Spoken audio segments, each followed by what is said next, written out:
сафари кории президенти ҷумҳурии тоҷикистон пешвои миллат муҳтарам Эмомалӣ Раҳмон дар вилояти Суғд аз деҳоти Овучиқалачаи ноҳияи Бобоҷон Ғафуров оғоз гардид.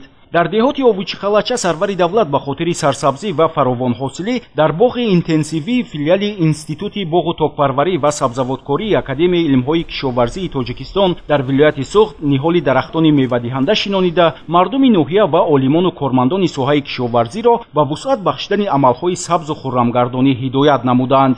боғи интенсивӣ дар маҷмӯъ 20 гектарро ташкил дода, асосан дар ҷои боғоти кӯҳнаи Зардолу ки бо гузашти бештар аз 30 сол аз самар боз монда буд, бунёд карда шуд. аз ин нишондиҳанда 10 гектарро боғи себу гелос, 10 гектари дигарро боғи шафтолу ташкил медиҳад. дар боғи нав бо мақсади таъмини сабзиши ниҳоли дарахтон, обмонии қатрагӣ ба роҳ монда шудааст. зимни суҳбат бо олимону хоҷагидорон ва дигар кормандони соҳаи кишоварзӣ таъкид гардид ки ҳангоми бунёди боғот ба дурустии интихоби мавзеъ барои парвариши ниҳол ва зиёд намудани масоҳати боғоти ҳосилаш ба содирот нигаронида шуда таваҷҷӯҳи бештар зоҳир карда шавад. тибқи маълумот филиал дорои 564 гектар замини кишоварзӣ буда, наздики 400 гектар боғ ва зиёда аз 80 гектар токзор маҳсули кори чандинсолаи олимони ин муассисаи илмӣ мебошад.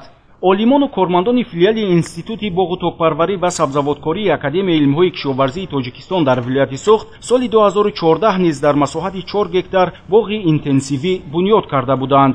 боқимонда боғу токзори анъанавӣ буда, ҷиҳати дар истеҳсолот татбиқ намудани дастовардҳои илмӣ ва таҷрибаи пешқадам натиҷаҳо назаррасанд.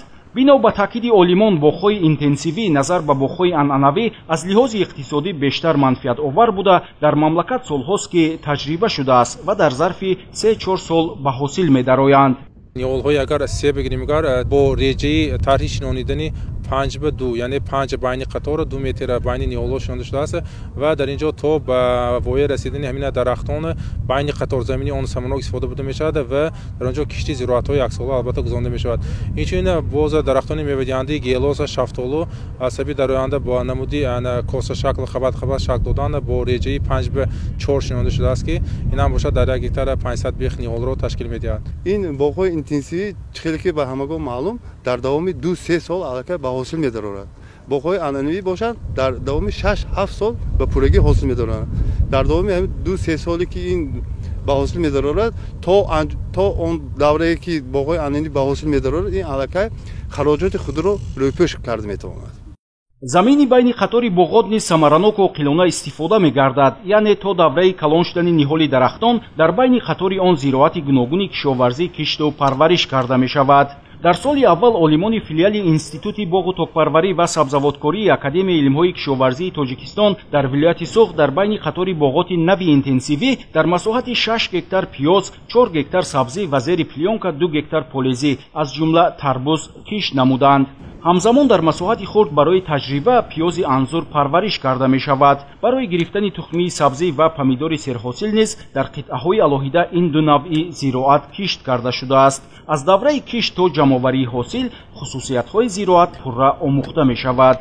байни қатори ҳамин боғҳоро мо самаранок истифода бурда метавонем, яъне кишти зироатҳои полезӣ ва сабзавотро то ба анҷом расонидани давраи ҳамин нашномои ҳамин дарахтҳои мевадиҳанда мо яъне 20-25 сол бошад, мо ҳамин 20-25 сол ҳамин самаранок байни қатораш истифода бурда метавонем.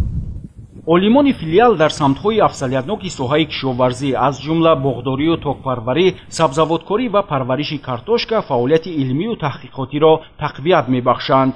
иттилоъ дода шуд ки то ин муддат филиали Институти боғу токпарварӣ ва сабзаводкории Академияи илмҳои кишоварзии Тоҷикистон дар вилояти Суғд барои офаридани 8 навъи зардолу, 1 навъи сабзӣ ва 1 навъи ангур соҳиби 12 шаҳодатномаи муаллифӣ шудааст. ҳамзамон 2 навъи зардолу, 3 навъи ангур, 2 навъи пиёзи анзур ва 1 навъи пиёз ки аз ҷониби олимони филиал офарида шудааст, мавриди омӯзиш қарор дорад. сарвари давлат муҳтарам Эмомалӣ Раҳмон зимни шиносоӣ бо зарфиятҳои аграрии ин мавзеъ ташаббуси масъулони Академияи илмҳои кишоварзии Тоҷикистонро оид ба барқарорсозии боғҳои кӯҳна муҳиму саривақтӣ маънидод карданд. мавриди зикр аст ки ҳамасола дар вилояти Суғд дар доираи татбиқи барномаҳои давлатӣ боғу токзори нав бунёд ва бо иҷрои саривақтии тадбирҳои агротехникӣ ҳаҷми истеҳсоли мева зиёд карда мешавад.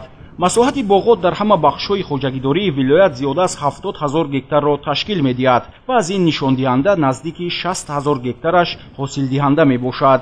таваҷҷӯҳи хоҷагидорони вилоят барои бунёди боғҳои интенсивӣ ва суперинтенсивӣ зиёд аст. дар вилояти Суғд аз масоҳати умумии боғҳои бунёдшуда қариб 1000 гектарро боғҳои интенсивӣ ва суперинтенсивӣ ташкил медиҳад.